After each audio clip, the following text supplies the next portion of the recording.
All right, so everybody knows there are just a ton of creators out there. Oh, Like, yeah. it seems like every day there's somebody new to follow. Totally. But It's hard to keep up. it is really hard to keep up. Like, how do you even know who's worth your time? You know? Yeah, that's the question. And that is exactly why we are doing a deep dive today on Linksgroupie. Interesting. So Linksgroupie, we've got some articles here. We've done a little research. And she is, well, she's interesting. She's got this, like, alternative style. Okay. She's really into gaming, like Legend of Zelda.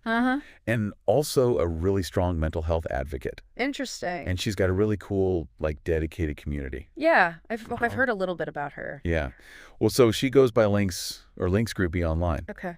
And what's so fascinating to me is, like, this blend of, like, all these different interests. Yeah.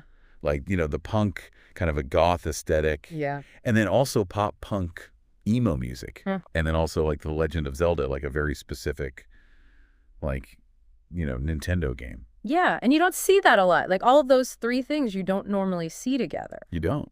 And it works. It's like she's taken all of these subcultures that have actually a lot of overlap, more than you might think. Right. And sort of, like, blended them into this really unique persona. Totally. It's like she took this, like, it's dangerous to go alone, take this from Zelda, you know, and she's just, like, running with it for her whole online presence. That's great. And that kind of, like, gamer nostalgia mixed with, like, the dark, whimsical style, that's going to appeal to a lot of different people. Totally. So I'm curious, like, how do these different interests kind of play out in the actual content that she makes? Well, one of the things that she does that really stands out is how she handles mental health. Yeah.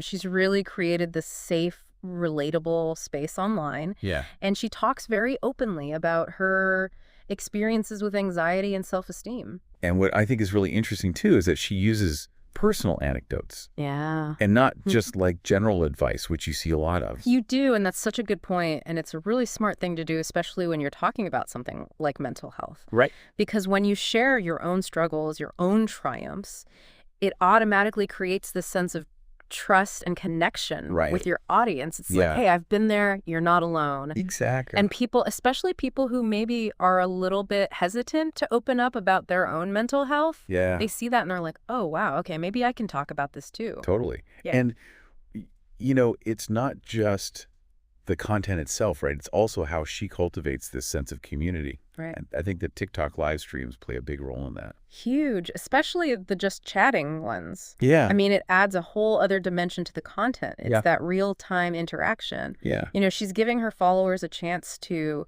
engage with her directly, but also with each other, which is so cool. Yeah. You know, it creates that feeling of belonging. Like, we're all in this together. Yeah. You're not just passively watching, you know? Totally. You're actually participating in a shared experience, and that is really powerful. Right. And it makes a lot of sense, like, from a business perspective, too. Oh, yeah? Like, she's not just on TikTok, right? Yeah. She's on Instagram, Twitch, all these other platforms. And that's smart. Yeah. It's all about reaching your audience where they are. Right. That multi-platform presence is so important for creators these days. It is. It lets her connect with way more people. Right. Some people might prefer a different platform. Absolutely. So she's going where they are. So we've talked about her style. We've talked about her approach to mental health, how she builds community. Yeah. If you had to sum up, what would you say is, like, Linksgroupie's appeal? I think it's the combination of all those things, really. It's authenticity. Yeah. Openness, humor, creativity, and, of course, the mental health advocacy. Yes. And, you know, you mix all that together with those diverse interests.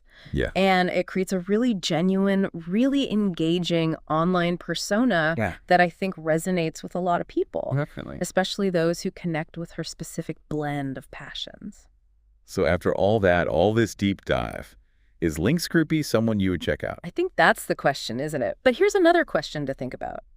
How does Linksgroupie's approach to online community compare to other creators that you follow? Ooh, yeah. Who else makes you feel seen and heard in the same way? Good question. Think about it. All right. Well, that is our deep dive on Linksgroupie. Thanks for listening. Thanks for having me. We'll catch you guys next time. See ya.